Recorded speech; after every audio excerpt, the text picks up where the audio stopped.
Hello and happy Tuesday. I'm so glad to see you. I'm Dr. Robin Gould. I'm glad you're here. I'm glad we get to have this hour together that we have every week in these afternoons, wherever you are in the world. It might not be afternoon for you, but it is 2 o'clock Eastern time for me here in Florida.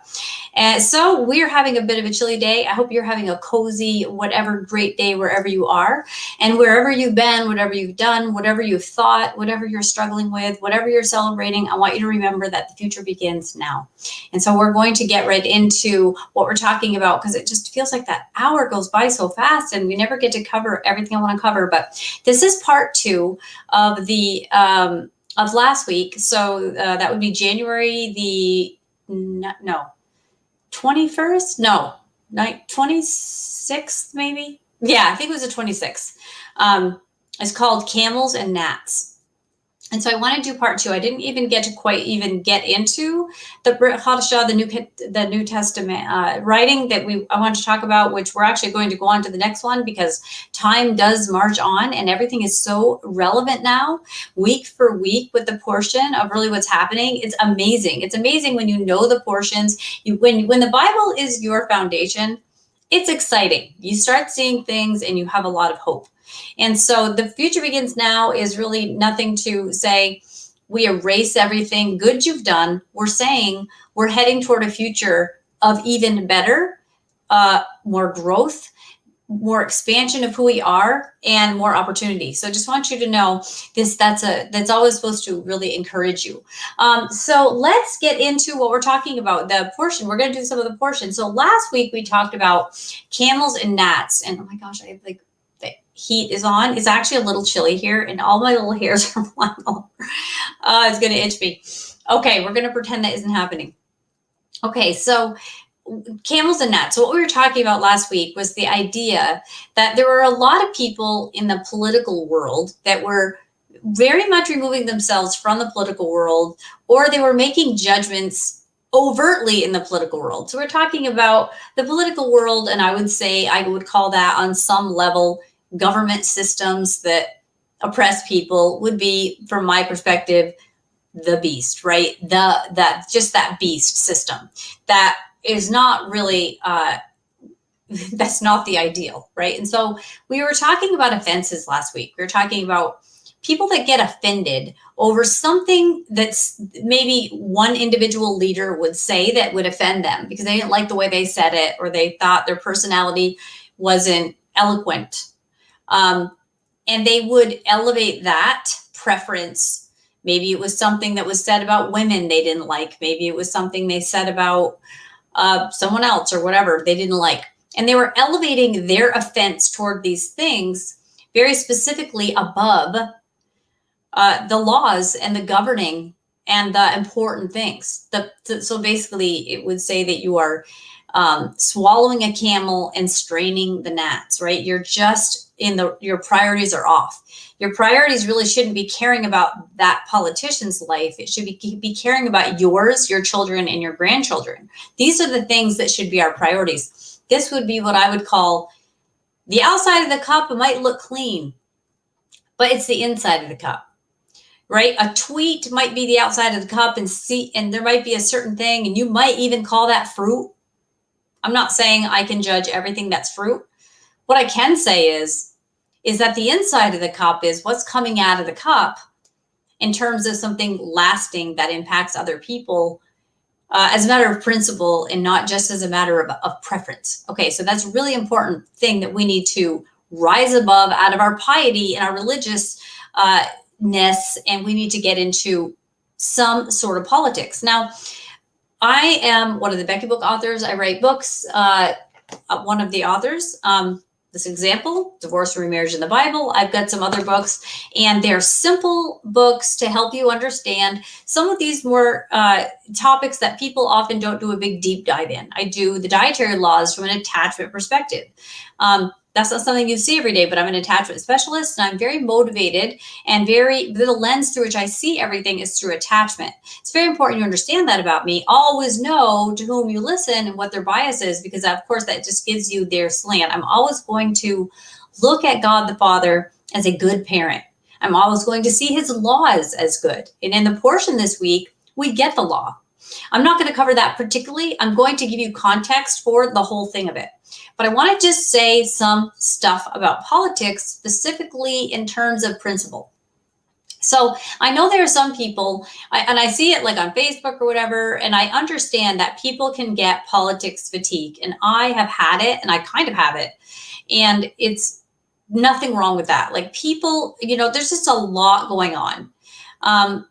To what extent can we do things, right? We can pray, yeah, and we can email our representatives, and we can educate people about things that are really the weightier matter, the camels and not the gnats, and try to make a difference.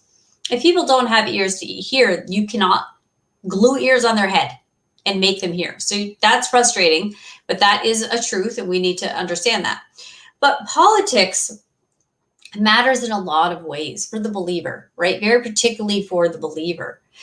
So some people, just kind of get, and I'm not saying this is you. I'm saying I've seen just this whole piety of like, I'm so above politics. I've let that go. I'm really just about God.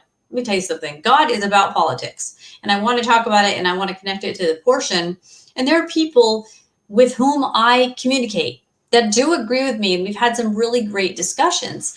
But politics matter very much. It's very important. And a lot of people think only religious system matters, which is not true, because religious systems are impacted by politics. So the word politics means affairs of the city, affairs of the cities. So in Greek, that's where that word comes from. Well, you have more of what in the cities than in the countries? In the country, in the rural areas, you have more what? People. What does God love the most? The people. So how cities, the affairs of the cities and how things are run where a lot of people are, God loves those people. And I think a lot of people in religious systems start thinking, well, if you're going to choose to live in a gross city, that's on you. Well, yeah, I mean, we could all choose to go out and live in the middle of nowhere and feel very holy because of it. Or we could feel like, maybe we need to be in the cities where all the people are that God loves. Maybe we need to be a voice crying out in the wilderness, and that might be the wilderness, right? The wilderness is, a place where he speaks. Has he ever spoke to you in a city? He's spoken to me in a city. So, don't really kind of get into this whole conformist idea that if you're not in the middle of nowhere, you're just not very holy. You're not set apart. Let me tell you something. You are set apart when you set yourself apart for holy use. Okay, so that's really, really, really important that we understand that. So we have laws, especially for cities. Why do we have the law? Because we have cities. Now, the laws apply to all people, all times, all generations, and forever. And you will always hear that from me. I'm a Torah now, Torah forever girl, grace now, grace forever girl. I am that whole thing. We always had both. We always needed both. You always have humans. You always have God, grace, and we have law. And I never advocate breaking the law. I always advocate the weightier matter, for sure. We have to know what the weightier matter is, just like the midwives did. And we have to adjudicate our morality the best that we can. And that's all we can do, is the best that we can. But we can't turn a blind eye to all the people in the cities and the way governance happens, because people who are politically active in religious systems are impacting people, and people are things that are what God loves. So we can't turn a blind eye. And that's just a really important part. So don't think that that's like holiness, right? Okay. So as I call what I would call government a beast system, I don't think anybody would really disagree with me. I think that in some form or another, whether it be the thing or a thing, yes, for sure. But first we do have to identify the beast, and what does the beast want to do? The beast would be slavery, right? This is a big deal. This is the portion that we've been dealing with, is slavery. What is Pesach? It's the telling of the deliverance of slavery. Very important thing. Even the Father in this portion says, I am the Lord your God who delivered you from the slavery of Egypt. Like he's defining himself as the one who delivered you from slavery. So do you think he thinks slavery is important? Yes, he absolutely thinks it's important, because it's part of how he identifies himself. These are bragging rights he gets because he is our deliverer. So I want to talk about a couple types of slavery. So as an attachment specialist, right, One of the biggest things I talk about is internal slavery, and we're gonna do meta slavery, right? So that would be like slaves on the inside and slaves on the outside. So the slave on the outside would be the straw man. This idea that we put straws and mud together and make uniform bricks because people tell us to, and we do it in the way they tell us, and we don't get to make choices about our lives. That's what the Israelites did. They didn't get to make choices. They didn't get to have decisions. They didn't get to do what they wanted to do. They didn't even remember the Torah anymore, because the Egyptians did a whole different religion, and they weren't even really allowed to. Maybe they did, and I'm sure on some level some did. But for sure, the straw man is that slave that the government owns, right? The governing body, that beast, owns them. It provided for them leeks and cucumbers. Remember that, when they were hemmed in and they're like, hey, were there no graves there? Why don't we just die there? Even it's better to just not die there and get out, right? So from a meta perspective, that's the straw man. That is unfair and wrong. People are not to own other people. People don't own you. You have sovereignty over yourself. You are given dominion over your own choices and your own life. And whenever a politician reminds you that God gave you those rights, we're like, thank you for the reminder, but you didn't give me those rights. The Creator gave me those rights to be the person I choose to be, as long as you're not hurting other people. Now, from a more of an inward way, and you hear me talk about this all the time, is I'm very invested in teaching people about the false self. The false self would be the part of us like Eve in the garden, where she was tricked and seduced into, and in her own mind wanted to be like God. And that's what she was presented. She was presented with the option, so she thought, of eating off the tree of the knowledge of good and evil, which would make her the judge of what is good and what is evil. And that she could be like God and judge things. And being like God is not possible for humans who weren't made to be gods. We cannot judge things. Now, we can make decisions about things, and we can decide things that are right or wrong, but we cannot judge good and evil because we don't know a man's heart. Only the Father God, our Creator, knows men's and women's and people's and children's and everybody's hearts. It's very important that we know we don't have sovereignty over that judgment system.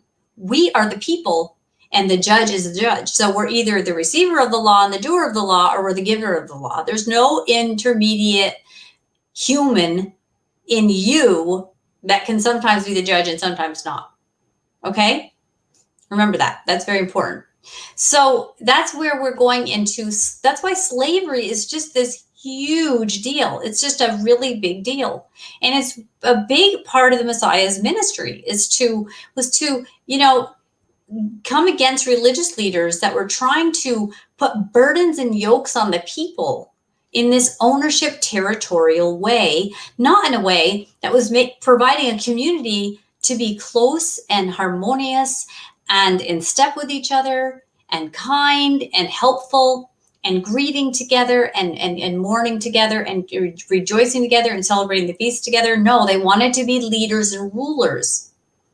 And a good leader isn't so much making you love them as much as they're making you appreciate the way God made you. Though, of course, we can appreciate the leader for what they are.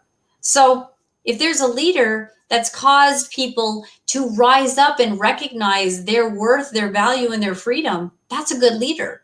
It just depends on what you think. If the leader is just somebody providing for your needs, that's part of a leader. But a true leader is going to empower, encourage, and respect you and dream for you, right? And be for you. So the false self and the strong man are two versions of slavery that I talk quite a bit about. But we're in Exodus 18 through 20, and and it ends on verse 23. We're not going to do that whole thing.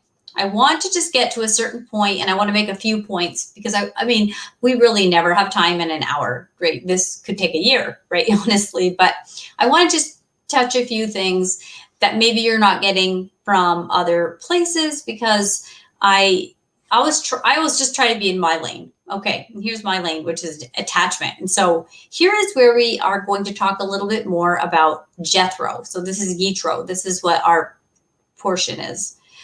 So if we are in chapter 18, starting in verse 1, Jethro, who's the priest of Midian, remember this was Moses married his daughter, Moses' father-in-law, heard of all that God had done for Moses and for Israel his people, how the Lord brought Israel out of Egypt.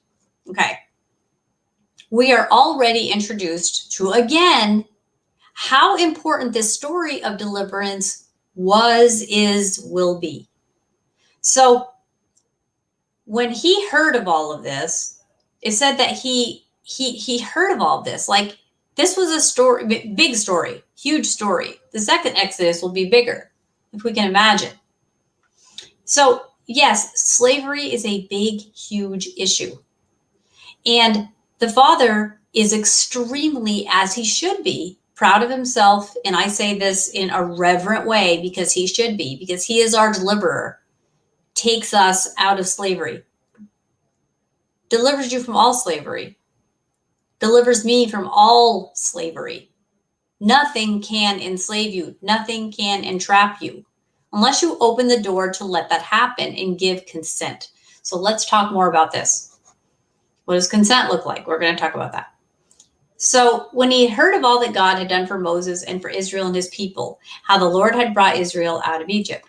Now Jethro, Moses' father-in-law, had taken Zipporah, Moses' wife, after he had sent her home, along with her 2 sons. Okay, so he'd sent her home. A lot of people have a lot of problem with all that because they're like, is that the right thing to do? Well, he did it. Are you the judge? Are you Hava trying to be like God and making a decision whether he should or shouldn't do that, if it was good or evil or whatever? You don't know. Probably was good. I don't know. I'm not the judge either. But the father-in-law shows up with her 2 sons. Now, one of the sons was named Gershom, for he had said, I have been a sojourner in a foreign land. Okay, remember Moshe escaped Egypt the first time because he had killed the Egyptian that was hurting the Hebrew? And then the 2 Hebrews were fighting and he approached them and they were against each other and against him. A little familiar. And so he gets caught and he flees, right? And this is where he meets his wife. And he names his first son.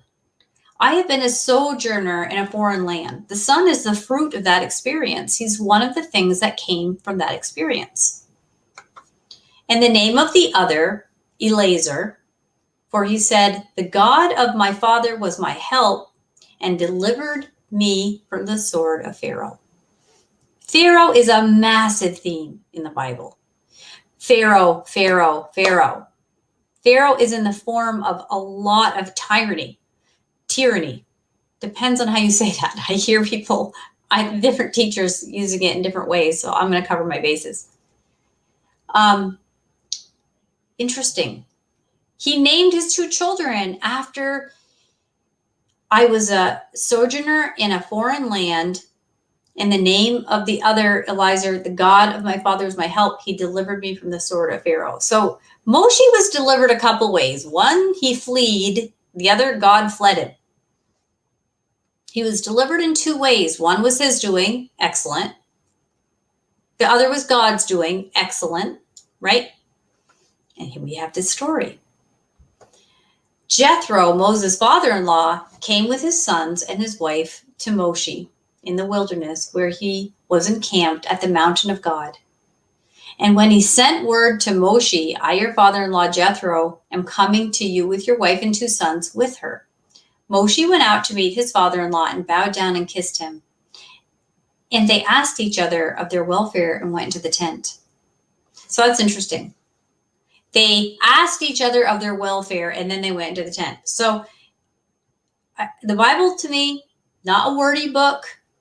When it goes out of its way to say there was a greeting, there was an exchange, how are you?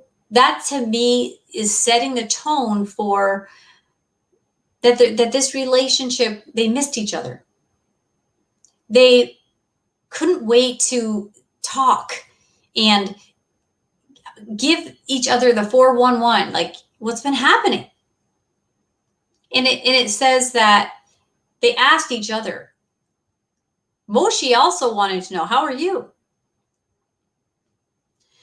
And so then they went into the tent, and then Moshe told his father-in-law. So the very first thing they did was, so how are you? Before the story came, it's like, how are you? What's up with you? Then Moshe tells his father-in-law all that the Lord had done to Pharaoh and to the Egyptians for Israel's sake, all the hardship that had come upon them in the way, and how the Lord had delivered them. And Jethro rejoiced for all the good that the Lord had done to Israel, in that he had delivered them out of the hand of the Egyptians. Jethro in Midian was like another religion, right? This is not what you would expect, but isn't it? With this beautiful, amazing story, what does that tell you? It tells you that people are drawn to deliverance. People are drawn to being rescued from the oppressive, crushing hand of tyranny, right? We need to be rescued. We want to be rescued. If anybody ever tells you that your love or relationship with God was based on a rocky foundation, if you were only seeking for help and it wasn't just out of like humility, disagree with that silently if you have to. But if you are reaching out and crying out for the Lord to deliver you, that is humility. You're already admitting you can't do it. You're already admitting he can, or at least hoping. Please remember that. Let's let one of those judgments like be gone, right?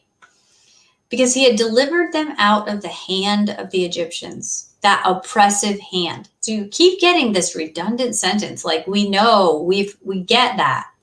But the Father isn't letting you forget it.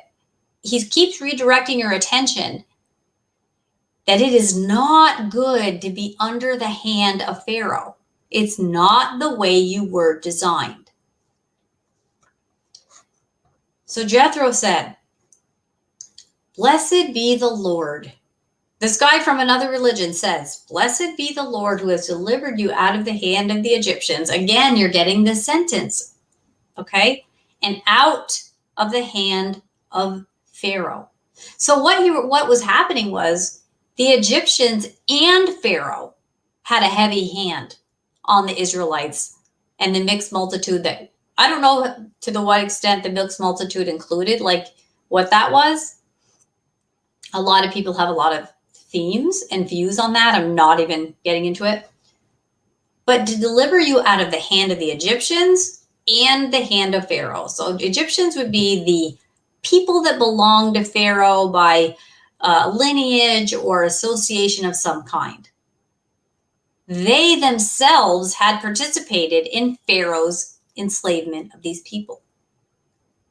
When you look at, maybe Hollywood or other dominant systems that are vocal and in this public eye, and they're against freedom for you, they're against you having the 10 Commandments in your courts, they're against you being able to worship or whatever, right? Like that's a big deal. These people were just as much a part of the problem as Pharaoh. And they're mentioned in the same sentence, that God not only delivered them from Pharaoh, but from those Egyptians that agreed with Pharaoh, sided with Pharaoh, had the same agenda as Pharaoh. Okay. He says, now I know, because of that, now I know, now that I've heard this story of deliverance, now I know that the Lord is greater than all gods. Because in this affair, they dealt arrogantly with the people. So now I know that the Lord is greater than all gods, because in this affair, they dealt arrogantly with the people. So it was arrogant. We can keep you. You're ours. You think you can go? You think you can leave? Even when we tell you to leave, we're going to change our mind and come back and get what is ours. Well, remember in the garden when Adam and Chava are hiding and the Father comes in the cool of the day? Actually, that word is he storms in the spirit to take back what was his. Right? There's always a counterfeit to what God is on earth, this earthly temporal counterfeit system, always trying to replace God. From the very, very beginning, hey, you could replace God as judge. He just doesn't want you to be like him. But you could be. And she's like, oh, I want to be. And her husband, who was with her, who heard the whole thing, he did too. Okay. And Jethro, Moses' father-in-law, again, they keep referring to him as his father-in-law. Keep redirecting. Think of the stereotypes we have of fathers and daughters, right? It's always kind of a joke. Like the father has daughters and she's going to go out on a date and he's got like his shotgun in the corner. Make sure the guy don't rape. This is the father of the woman that he married and was apart from for quite some time. Okay. And so Jethro, Moses' father-in-law, what did he do? When he heard about this deliverance, and he knew that this was the most powerful God, because all of the plagues that they endured and went through, they all focused on one of the Egyptian gods and overtook it. Each plague dominated the fake little g gods that the Egyptians worshipped and delivered the people. God delivered the people. And so Jethro, Moses' father-in-law, brought a burnt offering and sacrifices to God. And Aaron came, right, who's the head of the Levites, he came with all the elders of Israel to eat bread with Moses' father-in-law before God. If that's not your stamp of approval that this was a holy thing. The deliverance from slavery witnessed to this father-in-law of another faith, of another religion, of another belief, who had only just heard the story.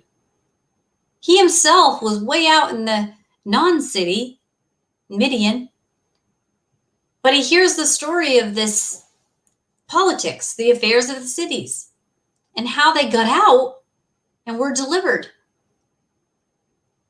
And what did he do? He worshiped. And who honored it? The Levitical priesthood, the Kohanim, Aaron, right? Do you even understand? I think that is so exciting because now you're seeing some things happen. The Israelites had to wake up and get that they were slaves. But remember when the two Hebrews were at each other's throats? And then when Moshe tries to help the incorrect one comes against Moshe. And he flees and he gets himself prepared. He gets away. He gets a wife. He bears fruit, names these kids, these two important facets of deliverance, right? I'm a stranger and I get saved. It's really exciting and interesting how Moshe had to step away for a bit to come back and walk into his destiny. He was born for this. He was equipped for this. He was raised in Pharaoh's house to do this. But this other guy, Jethro, and him, they meet before they go in the tent and they're palling around. Moshe loves people. He's a rescuer of people. He cared about Jethro before he told them the big story. And Jethro listened to the story, was moved, and brought his faith to the God of Abraham, Isaac, and Jacob. It's amazing. Don't miss whenever there's redundancy in the words. Don't miss it. Don't miss what you're supposed to be told. So now, that talks about the straw man. Moshe delivered the straw man. And as they sat and waited for these plagues to go through, can you imagine how it might have felt? They had darkness, but not the Israelites. All these things didn't happen to the Israelites. They watched it, though, as they just kind of went down bad spiral after bad spiral. as God showed his dominance over all these other gods. If we trust in other gods, we will be let down. We are not safe. The father, remember Solomon? Who's the real mother? I'm not letting everything get cut in half because I'm the real mom. And Solomon had the wisdom to see that. But the people had to wake up to see what slavery really was, what it had really taken from them. And as each plague happened, they saw, I thought the lice god was like a big deal. Not really. Not really a big deal. The God of Abraham, Isaac, and Jacob, smoked that God. Like it's little g God, done. It's kind of exciting. They were able to see all that. One thing after another that the Egyptians counted on that gave them their identity as these, polytheistic, like the Pharaoh being that main deity and that death of the firstborn, right? They got to see all of these things just come crumbling down. All the systems in place that these 10 false gods kind of had a chokehold of the people. Think about the things that we have in our lives that we just feel like it's kind of got a hold on me. No, I can't do without that, or I'm not challenging it. Like maybe I'll do without it, but I'm not challenging it. Well, what does God do? Challenges it and wins. And it took a while because each time they thought, this time I'm free, this will do it. My friends, ownership of other people doesn't leave easily. If you're married and you have a controlling partner, it is hard for them to let that go. As a marriage therapist, I will tell you, seek compassionate help for that person to be able to let go so that they can let go truly. Now, the Father God, he had compassion because he gave them all those chances to see how powerful he was and where safety could be on the other side of the situation. Because anyone with the blood on their doorstep was free. The mixed multitude went with them. He who has ears to hear. Okay, we're more than halfway done, so I guess I have to get to the next part. But the Brit Hadashah, this New Testament reading for this week, it's about that rich man. So we're in Matthew 19, 16 through 26. I'll read these 10 verses and we'll get into this. Okay, ready? And behold, okay, and look, get ready. This is important. A man came up to him saying, Teacher, what good deed must I do to have eternal life? And he said to him, Why do you ask me about what is good? There is only one who is good. If you would enter life, keep the commandments. So that, I would love to spend an hour unpacking that in a controversial way, but we don't have time, but we will someday. You get the word good there. Who is the only one that knows good or evil? Not. Okay.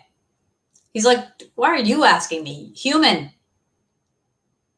Right? There's only one who is good. Now our actions, only God knows if they're good or evil. But he made people very good. Anyway, that's another discussion for another time. If you would enter life, keep the commandments. He who obeys the commandments will live by them. Remember in Leviticus, it says that. Like, yeah, you do this, you're not going to die. This is how to live and how to live safely and well, right? And in harmony with God and your fellow man. And he says to him, which ones? Now here's Yeshua. He says, you shall not murder. You shall not commit adultery. You shall not steal. You shall not bear false witness.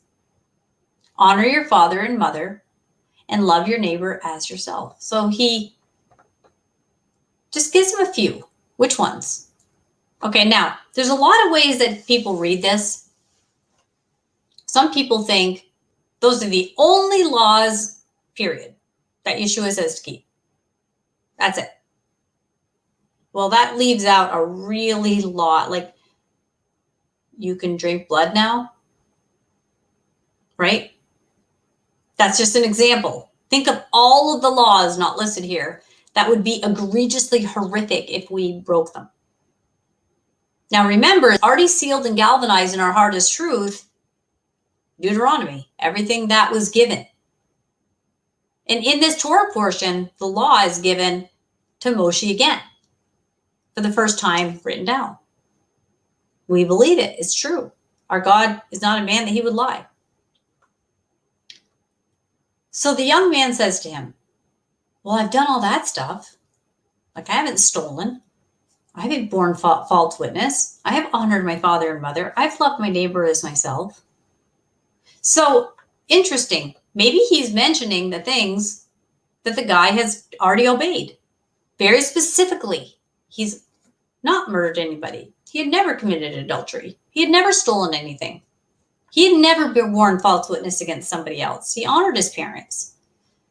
He loved his neighbor as himself. Maybe those are things he already did. Yeshua would be knowing of these things.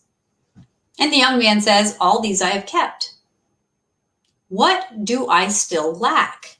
Now that would, to me, and I don't know everything, but that would be so Yeshua to do that, to know all of his strengths and say, yeah, do those things. Well, I've done that. But there's a reason he's asking him. There's something unsettled there, or he wouldn't ask. That's my opinion. The young man says to him, all these I have kept. What do I still lack? And Yeshua says to him, if you would be perfect, so blemish free, go, sell what you possess, give it to the poor, and you will have treasure in heaven, and come follow me. Okay, now I just want to say something. Many people use this particular commandment to this particular person from Yeshua to live in communes with no belongings, right? Like, give everything away, take your children out of school, go and like live with nothing.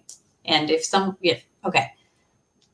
That is not, I believe, at all what that means. But he's specifically addressing, what do I still lack, he says. So he tells him what he told him. When the young man hears this, he went away sorrowful, for he had great possessions. So Yeshua knew this. He was a good guy. He was doing good things. He was upright and righteous. The outside of the cup was doing well, and a lot of the inside too. But he was very sorrowful when he went away because he had great possessions. Now, if you're in the presence of the Messiah and you know of miracles and you're like, what do I do? He's like, yeah, come follow me, but you walk away sorrowful for your possessions. Now, I'm just going to say, in the presence of this amazing, incredible, beautiful, one and only Messiah, like, what? Follow me? No, I don't. My couch, I love it. My sofas and my dates and my figs and whatever, But he had a lot of possessions. So Yeshua knew that this guy, personally, was operating in a false self. The rich guy, that's a false self. I have to tell everybody I have a lot of money, because then you'll know I'm worth something. I've done something good. I have value. You can like me. When the Father said, you're good because I made you good. You can't earn it. You can't detract from it. Your hands can't get on it. You have no access to your value. But if you think that money gives you value, ouch, that hurts. That's slavery.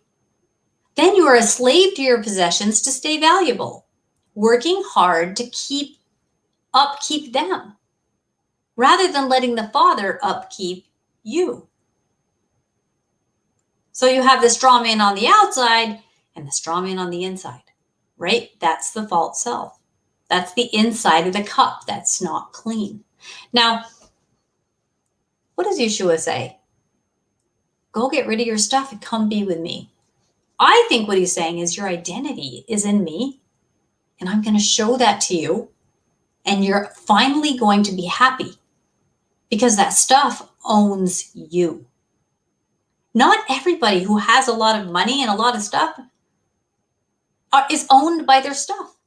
But this guy knew there was something wrong with his life. So he, with all the crowds of people and all this stuff, somehow figured out a way and made it a point, and Yeshua allowed it, to approach him and say, "Teacher, what do I need? What should I do to have life eternal? Real life, the life that never leaves me." And Yeshua says to his disciples, so he walks away sad. And then Yeshua says, okay, I need to tell my group here. What do they need to know about this interaction they just witnessed?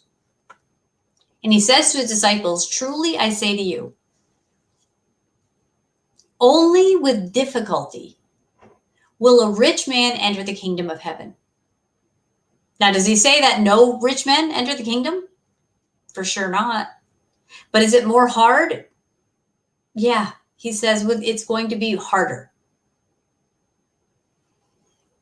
Again, I tell you, it's easier for a camel to go through the eye of a needle than for a rich person to enter the kingdom of God. Now, this, you might have read many, many commentaries on this, right? I've read many. I've talked to different people. I've heard different versions. Some people believe there was a gate that it was like a wrought iron gate at the gates of the city, Jerusalem, and that there was a smaller gate within it that you would be able to open at night to get through. But if your camel was loaded down on the sides with all your possessions, it was harder to get through. So you'd have to take each thing off and individually take each thing in. That would be the eye. It was called the eye of the needle. And then there are people that say there's no evidence anywhere archaeologically. There's nothing really with any proof that that's actually true.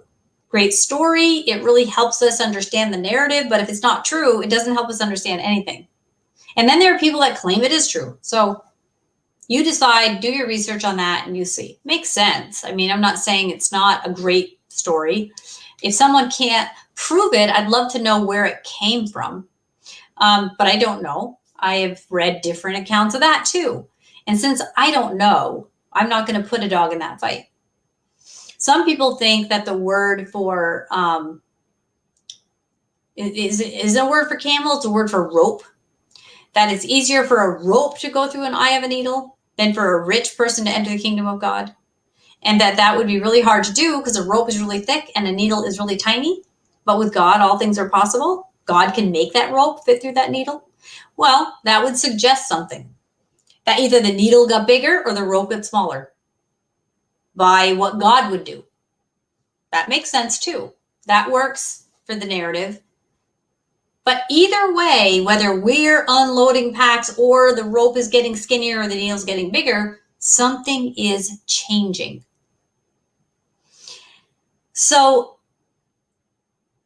then it says, when the disciples heard this, they were really surprised. It says, greatly astonished, saying, well, then who can be saved? Like, everyone has possessions, or most people. But Yeshua looked at them. So it says he looked at them. It didn't just say he said. He looked at them. Very meaningful. He turns to them, right? He's focused. I'm going to tell you something you need to hear, he's saying. And he says, with man, this is impossible. But with God, all things are possible. So man cannot save himself. Yeshua saves us. Man cannot whittle himself down to be a small enough rope or on his own unpack his camel. The Father has to give you ears to hear what slavery you're in and beckon you and save you like in Egypt and deliver you out of it. You are not going to do this on your own. And if you've tried and can't, be glad, because then the more you think you can do on your own, the more you keep doing on your own. Now, do we take accountability for our lives? Yes, we do. Do we have sovereignty over our choices? Yes, which means we deal with our consequences. I'm not saying that. But what I'm saying is recognize something important and profound here that the Messiah is saying. He looks at them and he's like, listen, you're going to have to be transformed with whatever is in charge of you. God's got to be bigger than that thing. And he says, now with you, you're not going to be able to do this. And I came and I know that this ball of dirt is not easy. But with God, any part of your life, in you, out of you, whatever, can be transformed so that you walk in your destiny and you know that you know that you know. The one thing you know is that God loves you and that your value only comes through him. No matter how much you obey all the Torah, if he doesn't get credit for making you good, you have missed the reason to have a city with beautiful laws, because each person deserves respect and love because God made that person. God made these people. The affairs of the cities are important to God because people are in cities and people are loved by God. Don't lift yourself out of politics thinking it makes you holy when it's all about people. And in slavery, thinking that other people own you, even in small ways, in political ways or whatever. No one owns you. You are to be delivered from that. And you can't deliver yourself. You have got to wait, endure the plagues, sit there, look, wait, watch, because the Father will deliver and it will be romantic. In the end, this is a romantic story.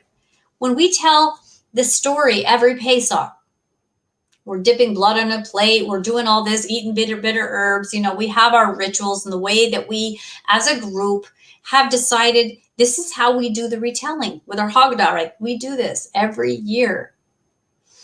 And to me, it's interesting. It's like, I always see it as God the Father, like, let's talk about how that time I rescued you. How did you feel? How did I feel? What it looked like? What happened? Remember Pharaoh, crash, whatever, right? It's a beautiful story. Even though it's a savage, bizarre story. It's a really bizarre story. But there's a lot of features of today's portion, last week's portion, next week's portion, the week before, that really kind of fit in where I feel like we are right now. And if you follow these portions, you're seeing the inner workings of slavery, how it destroys you from the inside out. Because remember, the Israelites had status at first through Joseph, right? They had the best land. Incredible status and respect.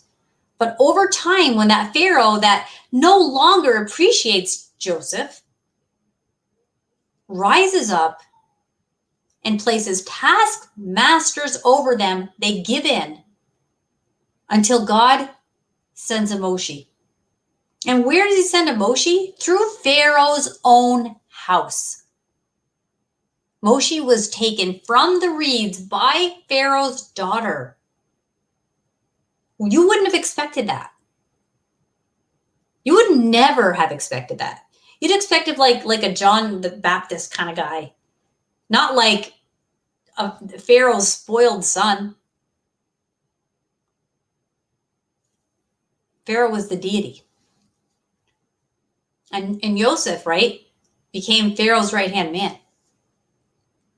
So the straw man, right, the slave man, right, that's a massive identity that we take on and think, like today, our governor, I'm in Florida, gave this beautiful press conference about big tech and all the censorship it's been doing. And he's like, no, you know what?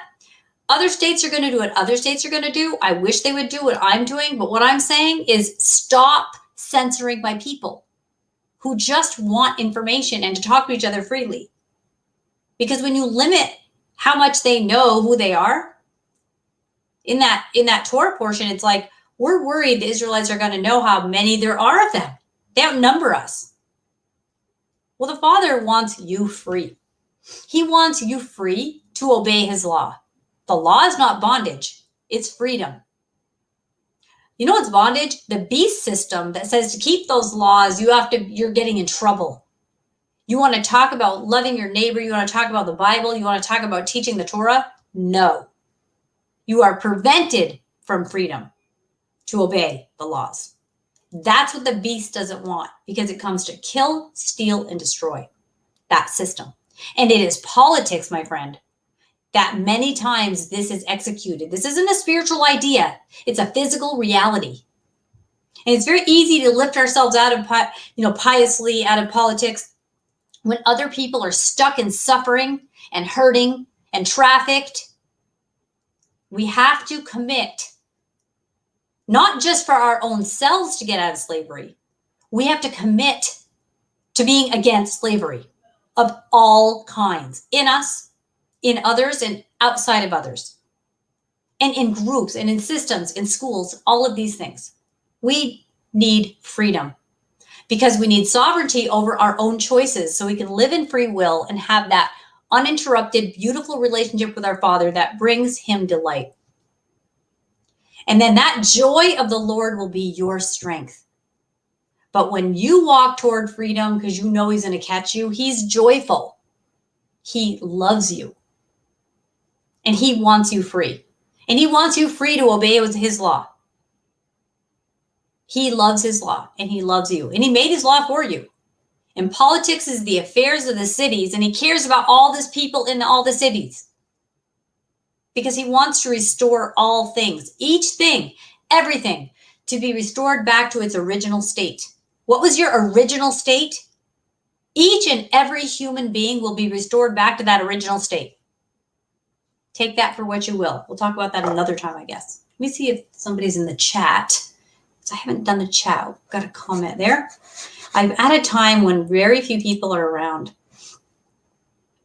I love that I learned the difference between right and wrong and good and evil. Oh, Barb, thank you. I'm so glad. That encourages me. I think that is a great way to understand how to love your neighbor as yourself too, right? Is to know you really just don't know your neighbor, like everything they go through. Because Barbara, we go to Israel when we go bunch of times. We've gone together and we'll sit in the dining hall at Tamar and we'll talk about like all the things that go on behind the scenes of everyone's life that people don't know, and how important it is to just know we don't know. Now, being a therapist, I see the things that other people don't know, and it's always amazing the things that you can learn. But the Father knew you before you even knew yourself. He knew everything. And he knew everything that happened to you when you were a baby and all the people who neglected you or took care of you or showered you with love. And then when you were older, somebody forgot about you or whatever the case may be. He remembers, like he's always remembering. He doesn't forget you. He never leave you and he'll never forsake you. So in our Torah portion today, Yitro, and to remember, right, who Jethro was. He came around because he heard the story of deliverance. And you know what? It was not easy and it took time and it was many, many false starts. And it came from the last person they would have expected would help them. Someone from Pharaoh's own house that developed a heart because he knew somewhere he had a destiny because he was pulled out of the water. Something happened we don't know about. And so does God raise a David and a man after God's own heart? And do we accuse people and treat them like we think we know everything on the inside of them? No, my friend, social media is no way to judge a man's heart. I don't care what fruit you think you see. You don't know. Being a person from the North and living in the South for 15 years, nothing taught me more about people being different culturally, but loving God the same level and it looking different. And people just really putting moral judgments on things that really aren't moral. Well, Yeshua was all about that. And he gave us very good lessons. So anyway, BEKY Becky books, Building and Encouraging the Kingdom of Yeshua. Go and look at those on Amazon. I've also got a interactional follow-up guide to the book. It's called Safe Conversations. Go check that out and get the book it springboard launched off from. And I've got a children's book called The Forgiveness Hearts, and newcovenantpath.com is how you can go and check out. I have some blogs and podcasts. But anyway, I've really enjoyed talking to you. I hope that you learned something about yourself today. The straw man, the false self, the outside slave, the inside slave, whatever it is, no matter what, nothing is impossible with God, and the future begins now. Bye. We are richly blessed to bring you what we believe is the fullest, most diverse, yet up-to-date progressive teachings, discussion, and prayer programming you can find anywhere on this planet. Be sure to take the tour of the MessianicLambRadio.com website. I'm Susan Hoogie, thanking you for joining us on the Messianic Lamb Video Network.